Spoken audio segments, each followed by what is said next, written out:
Hello friends, welcome to Ramnath கூரக்கடை kitchen. இன்றைக்கி நம்ம கிச்சனில் நல்ல மொறுமொறுன்னு டேஸ்டியான காலிஃப்ளவர் 65 எப்படி செய்கிறதாங்க பார்க்க போகிறோம். நம்ம கடைங்களெல்லாம் சாப்பிட்ற அதே டேஸ்ட்லேயே வீட்டிலையே மசாலா கொஞ்சம் கூட உதிராமல் சூப்பராக எப்படி செய்கிறதுன்னு வாங்க நம்ம வீடியோக்குள்ளே போய் பார்க்கலாம். வீடியோக்குள்ளே போகிறதுக்கு முன்னாடி நீங்கள் இப்போ தான் நம்ம சேனலை ஃபர்ஸ்ட் டைம் பார்க்குறீங்கன்னா ராம்நாத் கூரக்கடை கிச்சனை சப்ஸ்கிரைப் பண்ணிக்கோங்க. பக்கத்தில் இருக்க பெல்லைக்கானை கிளிக் பண்ணிவிட்டு ஆல்ன்ற ஆப்ஷனை டிக் பண்ணிக்கோங்க. அப்போ தான் நான் போடுற புது ரெசிபிஸ் நோட்டிஃபிகேஷனில் உங்களுக்கு உடனுக்குடனே வரும். வாங்க ரெசிபி எப்படின்னு நம்ம வீடியோக்குள்ளே போய் பார்க்கலாம். ஃபஸ்ட்டு இந்த ரெசிபி செய்கிறதுக்கு 400 கிராம் அளவுக்கு காலிஃப்ளவரை கட் பண்ணி எடுத்து வச்சுருக்கேங்க. எல்லாம் ஒரே அளவுகளாக இருக்க மாதிரி கட் பண்ணி எடுத்துக்கோங்க. இப்போ இந்த காலிஃப்ளவரை வந்து நம்ம க்ளீன் பண்ணிக்கலாங்க. அதுக்கு பாத்திரத்தில் தண்ணி வந்து நல்லா கொதிச்சுட்ருக்குங்க. இப்போ இதில் வந்து 1/4 டீஸ்பூன் அளவுக்கு மஞ்சத்தூள் சேர்த்துக்கலாங்க. 1/2 ஸ்பூன் அளவுக்கு நம்ம உப்பு சேர்த்துக்கலாங்க. உப்பு மஞ்சத்தூள் இதெல்லாம் சேர்க்கும்போது நம்மளுக்கு காலிஃப்ளவர் நல்லா சுத்தம் ஆகுங்க. அதே மாதிரி சின்ன சின்ன புழுக்கள் இருந்தாலும் அது செத்து போயிடும். அதுக்காக தான் இந்த ப்ராசஸ் பண்ணுறதுங்க. இப்போ காலிஃப்ளவர் வந்து ஒரு 5லேருந்து 6 நிமிஷம் நல்லா அந்த சுடு தண்ணியிலே இருக்கட்டுங்க. இப்போ ஒரு 6 நிமிஷத்துக்கு அப்புறம் இது மாதிரி ஒரு வடிகட்டியில் தண்ணியெல்லாம் வடிய விட்டு எடுத்து வச்சுருக்கேங்க. இனி காலிஃப்ளவர் 65க்கு நம்ம என்னென்ன மசாலா பொடி தேவைன்னு பார்த்துடலாங்க. ஒரு அகலமான மிக்சிங் பவுல் ஒன்று எடுத்திருக்கேங்க. 2/4 டேபிள் ஸ்பூன் அளவுக்கு கார்ன்ஃப்ளவர் மாவு சேர்த்துக்கலாங்க. இது கூடவே 2 டேபிள் ஸ்பூன் அளவுக்கு கடல மாவு சேர்த்துக்கலாங்க. நீங்கள் அதிகமான குவான்டிட்டியில் செய்கிறீங்கன்னா மாவோட அளவுகளை அதிகப்படுத்திக்கோங்க. 1/4 டேபிள் ஸ்பூன் அளவுக்கு இஞ்சி பூண்டு பேஸ்ட்டு சேர்த்துக்கிறேங்க.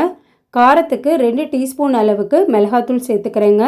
இன்றைக்கி நான் காஷ்மீரி மிளகாத்தூள் தான் எடுத்திருக்கேன். நீங்கள் வேணாட்டினா ஸ்கிப் பண்ணிக்கலாங்க. தனி மிளகாத்தூள் சேர்க்குறீங்கன்னா 1 டேபிள் ஸ்பூன் அளவுக்கு சேர்த்துக்கலாங்க. இப்போ இது கூடவே 1 டீஸ்பூன் அளவுக்கு சீரகத்தூள் சேர்த்துக்கலாங்க. 1/4 டீஸ்பூன் அளவுக்கு மிளகுத்தூள் சேர்த்துக்கலாங்க. 1 டீஸ்பூன் அளவுக்கு கரம் மசாலா, 1 டீஸ்பூன் அளவுக்கு மல்லித்தூள், தேவையான அளவு உப்பு, 2 டேபிள் ஸ்பூன் அளவுக்கு ரீஃபைண்ட் ஆயில் சேர்த்துக்கலாங்க. வாசனை இல்லாத எண்ணெயாக சேர்த்துக்கோங்க. இப்போ சேர்த்துருக்க மசாலா பொருள் எல்லாத்தையுமே வந்து நல்லா மிக்ஸ் பண்ணி விட்டுக்கலாங்க.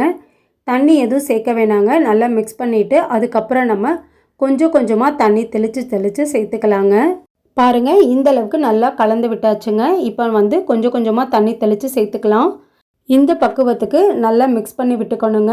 இந்த கன்சிஸ்டன்சி கரெக்டாக இருக்கும்.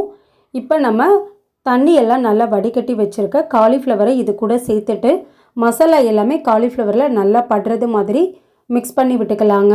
பாருங்கள், இந்த அளவுக்கு காலிஃப்ளவரில் மசாலா எல்லாமே நல்லா பிடிச்சிருக்கணுங்க.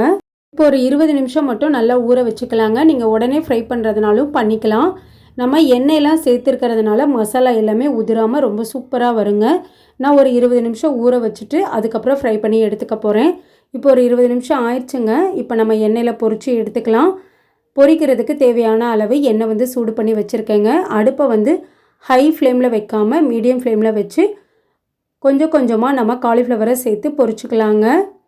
இப்போது சேர்த்த உடனே நம்ம மிக்ஸ் பண்ணி விட்டுட்டோன்னா மசாலா உதறக்கு சான்சஸ் இருக்குங்க. ஒரு 3 நிமிஷத்துக்கு அப்புறம் நான் வந்து பிரட்டி விடுறேன். இந்த மாதிரி செய்யும்போது மசாலா எல்லாமே உதிராமல் ரொம்ப சூப்பராக வருங்க. இப்போ இதே மாதிரி எல்லா காலிஃப்ளவரையும் நம்ம திருப்பி விட்டுக்கலாம். ஒரு 3 நிமிஷம் வந்து நல்லா இன்னொரு பக்கமாக வேகட்டுங்க. நல்லா செவந்து இந்த அளவுக்கு நல்லா கலர் மாறினதுக்கப்புறம் நம்ம எண்ணெயிலேருந்து எடுத்துடலாங்க. எண்ணெயோட சலசலப்பும் நல்லா அடங்கிருச்சு. பாருங்கள், மசாலா எதுவுமே கொஞ்சம் கூட உதிராமல் நல்லா சூப்பரான காலிஃப்ளவர் 65 ரெடி பண்ணியாச்சுங்க. இதே மாதிரி நீங்களும் கண்டிப்பாக வீட்டில் ட்ரை பண்ணி பாருங்கள். இப்போ மீதம் இருக்க காலிஃப்ளவரையும் இதே மாதிரி நம்ம பொரிச்சு எடுத்துக்கலாங்க. எல்லா காலிஃப்ளவரையும் நான் ஃப்ரை பண்ணி எடுத்துட்டேங்க. இப்போ அடுப்பை ஆஃப் பண்ணிவிட்டு அந்த சூட்லேயே ஒரு கைப்பிடி அளவுக்கு ஃப்ரெஷ்ஷான கருவேப்பிலையை வந்து சேர்த்துக்கிறேங்க. காலிஃப்ளவரோட நம்ம இந்த கருவேப்பிலையும் சேர்த்து சாப்பிடும்போது டேஸ்ட்டு ரொம்ப நல்லா இருக்குங்க. இதே மாதிரி ட்ரை பண்ணி பாருங்கள். இப்போ நம்ம ஃப்ரை பண்ணி வச்சுருக்க கருவேப்பிலையும் காலிஃப்ளவரோடு சேர்த்துக்கலாம். சின்னவங்கலேருந்து பெரியவங்க வரைக்கும் எல்லாருக்கும் ரொம்ப பிடிச்சமான இந்த காலிஃப்ளவர் 65 வீட்லேயே நம்ம சூப்பராக செஞ்சு கொடுத்துர்லாங்க. இது எல்லா விதமான வெரைட்டி ரைஸ்க்கும் ரொம்ப சூப்பராக இருக்குங்க. தயிர் சாதத்துக்கும் ரொம்ப நல்லாயிருக்கும். ஈவினிங் ஸ்நாக்ஸுக்கு பசங்களுக்கு செஞ்சு கொடுத்தாலும் ரொம்ப விரும்பி சாப்பிடுவாங்க. நீங்களும் இந்த ரெசிபியை ட்ரை பண்ணி பார்த்துட்டு எப்படி இருந்ததுன்னு உங்கள் கமெண்ட்ஸை எனக்கு சொல்லுங்கள். இந்த வீடியோ பிடிச்சிருந்தாலும் கமெண்ட் பண்ணுங்கள்.